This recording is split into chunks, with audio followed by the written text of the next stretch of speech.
All right, so in this video, I want to finish up with the Romans and talk to you a little bit about things that didn't come out as clearly as I hoped. One of them is about that picture of the man holding the busts of his ancestors. So I want to explain that a little bit because it has to do with a ritual in Roman culture, and patrician culture, the upper class patricians, where every day, every member of the family, the extended family, so cousins, nephews, uncles, mostly men, but some of the women too, would be required to come into the tablinum of the paterfamilias, his house. And the paterfamilias in Latin means father of the family. And so this is very much like the godfather of the family. And if you've seen the movie The Godfather, the scene where he comes back from the hospital and every single person in the family and every little baby has to come up the stairs to see the Godfather in the bed, that's a little bit like the paterfamilias ritual.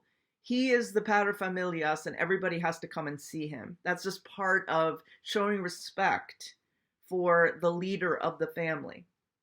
And the place where this paterfamilias ritual would take place is the tablinum, which is the end point of the atrium before you get into the peristyle or the triclinia or any other kind of room in the house. So it's after the atrium. The cubicula tend to be on either on the ends of the atrium, if you remember. And then there's this area called the tablinum.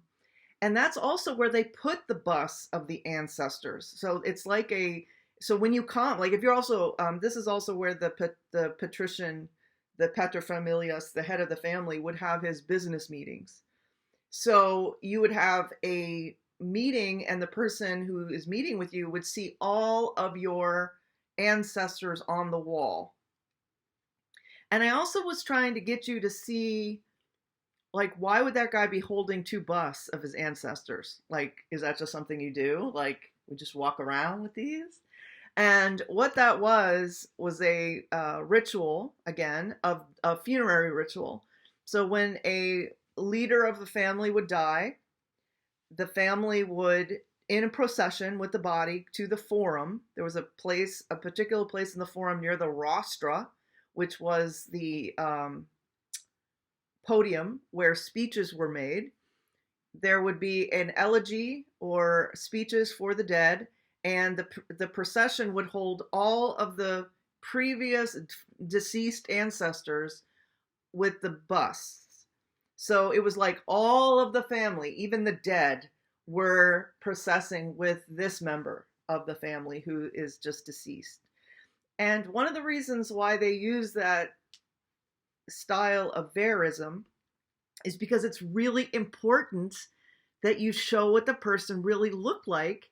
Yes, it's age. Yes, it's wisdom. Those things are very important too. But I was trying to get you guys to see that having every wart and wrinkle and everything was to make sure that you could truly identify the member of your family. So they would put these wax masks on top of the face of the deceased, and that would become, like, they wanted to make sure that they got every detail right, and then from that wax mask, they would make the bust. So it was really important that you could identify your family and have all of these heads, all the busts there for any business transaction, to have the weight of that family kind of looking on. There are other things in the tablinum too that are really interesting, and all I can say is, if you want to know more about this, I teach Roman art and architecture. We go into much more depth on everything, and it is a really, I think, and a lot of people would agree, I think, that it's a fun class. So I won't be teaching it probably till next year, next spring, but you might want to think about taking that if you really want to know more about Rome. The other thing I would say is a little bit more about the Colosseum and why that was propaganda. It's not just that it was built for the people, but it was built on a spot that Nero had for himself.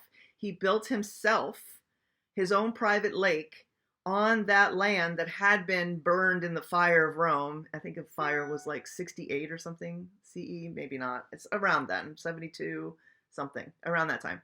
Anyway, so Nero like confiscated that land and built his own private lake on it.